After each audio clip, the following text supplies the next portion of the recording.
Hello, I'm Sifiso Zulu. Here's what happened this week. This is Eyewitness News. South Africa is a country that's been long known for a high crime rate, and in recent days, this was highlighted in a number of reports. This week, Eyewitness News revealed that a community in the north of Durban has been plagued by a gang of youngsters who kill, steal, and torture. They are fearless, relentless, brutally violent, and are behind a spate of robberies of more than 50 murders in Inanda, which has been described as South Africa's murder capital.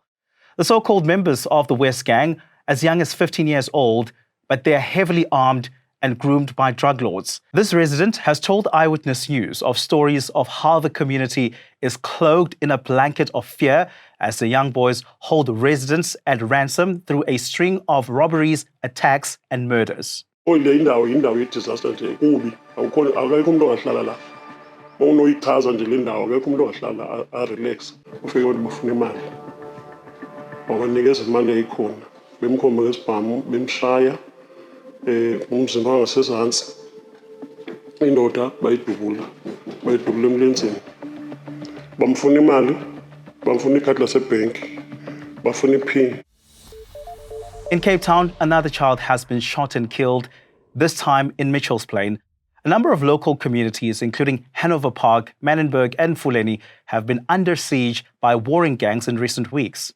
Yesterday, President Ramaphosa admitted that law enforcement is outnumbered with almost 100,000 police officers for a population of 62 million people. But those police will never be in every household. They will never be in every street. In the end, the fight against criminality is also a societal one. Quite often, we know the people who get involved in criminality. We even know the people who go and rape and murder people. And we don't speak out. And I say it is up to us as well to speak out, to make sure that we root out criminality. The Palapala farm saga was back in the spotlight this week. A former employee at President Ramaphosa's Limpopo farm appeared in court alongside her co-accused. Remember the controversy surrounding the theft of more than $500,000 in 2020 stashed in sofas at that farm? Well, Froliana Joseph and Emanuela David were arrested in connection with that crime. According to the NPA, the pair are Namibian citizens but have South African citizenship. On Thursday night, police released a statement saying a third suspect had been arrested in this matter. The suspect was later revealed to be David Joseph. Now, David is the younger brother of Froliana Joseph, the second accused in this matter. He works as a driver for the Fidelity security firm and is based in Umtata in the Eastern Cape. The siblings today made their formal bail applications. Now, contrary to what the National Prosecuting Authority had previously said, both Froliana and David are South African citizens, having been born and bred right here in Bilabila. Speaking through their lawyer, Mike Mohobu, the siblings say they intend on pleading not guilty to all the charges against them.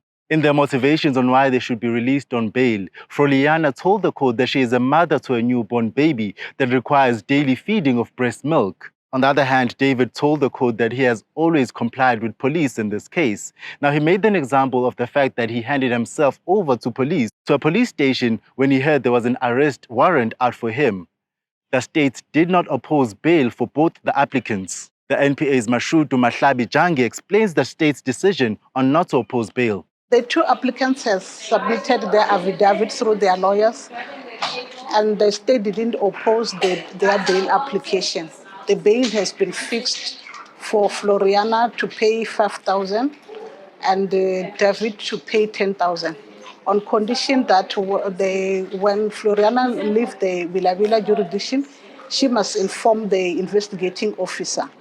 And also David, when he wants to travel to another province as he's working in Eastern Cape, he should also inform the investigating officer, and they should attend all court dates according to the request which will be done by the court. The first accused in the matter, Emanuela David, could not make his bail application today as he still has trouble with his legal representation.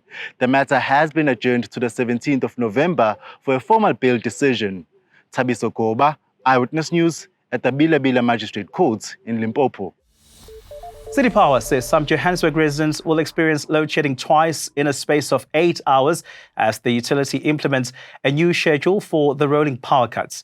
Eskom recently handed over load shedding operations to City Power, which has created confusion over when some areas should be getting load shedding. It's understood that some places are being load shed more frequently as City Power adjusts its systems for the new schedule.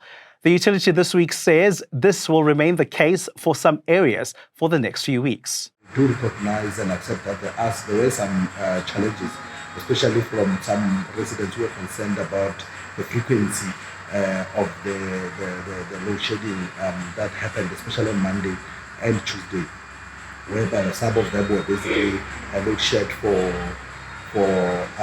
about 4 hours in a space of 6 to 8 hours. And we do accept that, and we have been working with our teams to ensure that we deal with those technical glitches that actually happened. And NSFAS is blaming tertiary institutions for delays in student payments, which have again caused anger and frustration. The Student Financial Aid Scheme says the problem, which affected close to 100,000 students, was caused by a failure by institutions submitting the necessary information very late. However, as the academic year draws to a close, NSFAS has this week promised that the funds will be paid. The payment process is going well, and we are in a position to pay the students. And we apologize immensely for the delay that has happened. And we know the impact that this could have, on the abilities of the students to write exams. And that's it from us this week. Don't forget to like, share, and subscribe. Eyewitness News, in touch, in tune, and independent. For the latest, log on to ewn.co.za or ewn.mobi.